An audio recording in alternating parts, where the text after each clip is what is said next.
안녕하세요. 빵잇의 경험담에 오신 것을 환영합니다. 저는 빵잇입니다.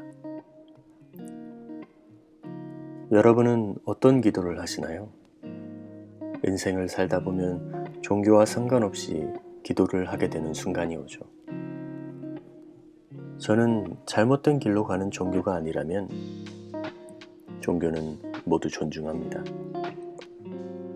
그래서 여행을 다닐 때 여러 종교의 사원을 가는 것을 좋아합니다.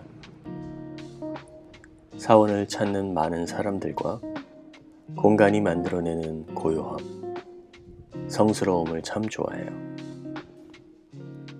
간접적으로나마 사람들의 마음을 느껴볼 수 있는 경험이라고 생각됩니다. 여러분은 어떤 기도를 하세요? 사원에 가게 되면 기도를 하는데 그때마다 저를 위한 기도를 하는 게 약간 겸연쩍어서 주로 타인을 위한 기도를 하게 돼요. 2018년 5월에 남프랑스 지방을 여행했을 때 친구 어머님이 수술을 앞두고 계셔서 작은 마을 폭포 옆에 있는 예배당에서 그리고 깊은 밤 별을 바라보며 기도를 했었던 게 생각납니다. 그리고 최근에 치앙마이에서는 사원에 갈 때마다 그리고 크리스마스 때 치앙다오에서 떨어지는 별똥별을 바라보며 친척 동생의 건강을 기도했어요.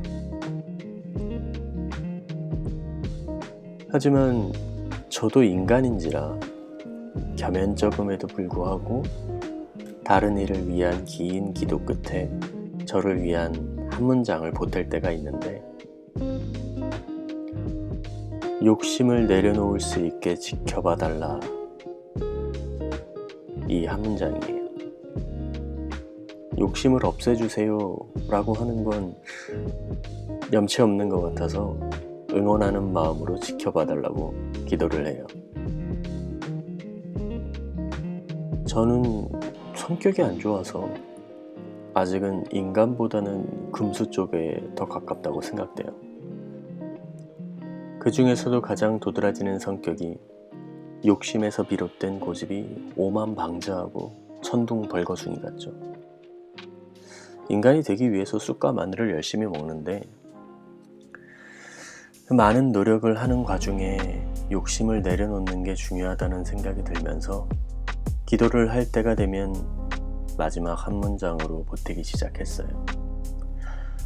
그러기를 몇 년이 지나서 치앙마이 도이스텝에서 노을이 지기 시작해서 황금빛으로 물들어가는 사원 한 귀퉁이에 앉아 들려오는 예불 소리를 배경으로 기둥에 머리를 대고 사원과 하늘의 경계 언저리를 바라보며 동생의 기도를 하고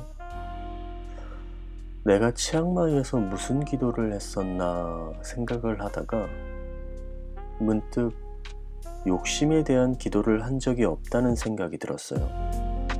그래서 마지막으로 기도했던 게 언제지?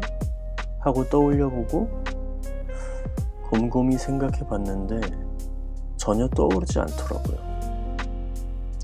보통 기도는 그 당시에 가장 중요한 것들을 기원하기 마련인데 마지막이 언제였는지 기억이 나지 않더라고요. 물론 1년 안쪽이라고 생각되는데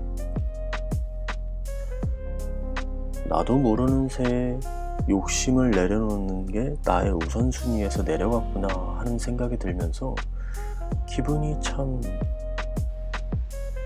몽골몽골해졌죠. 저는 저 스스로 되고자 하는 이상적인 모습이 있고 그런 모습으로 성장시키기 위해서 많은 노력을 했지만 인생에 정답이 없듯이 내가 하고 있는 것이 잘하고 있는 것인지 눈에 보이는 결과가 있기 전에는 어둠 속을 걷는 것처럼 힘든 순간들이 있죠. 근데 그 순간 조그마한 빛이 비춰지면서 내가 잘 나아가고 있구나 하는 생각이 들었어요. 지난 시간 동안 길을 찾기 위해 고생하고 노력한 순간들이 떠올랐어요.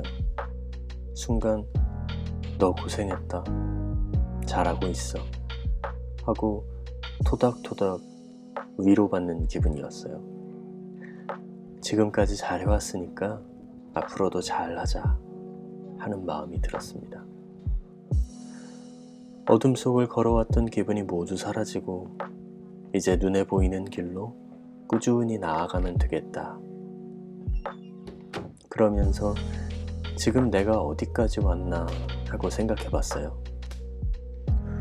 나의 이상형의 50% 정도는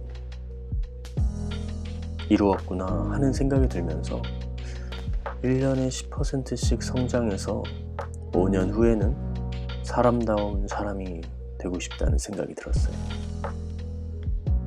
물론 그때가 되면 목표를 다시 수정하고 더 성장하기 위해서 노력하는 사람이 되고 싶어요.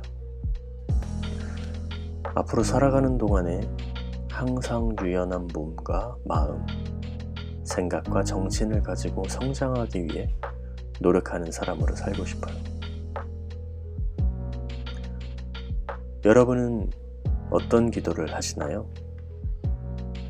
여러분 스스로의 이상형은 어떤 모습인가요? 오늘까지의 빵이새 경험담이었습니다.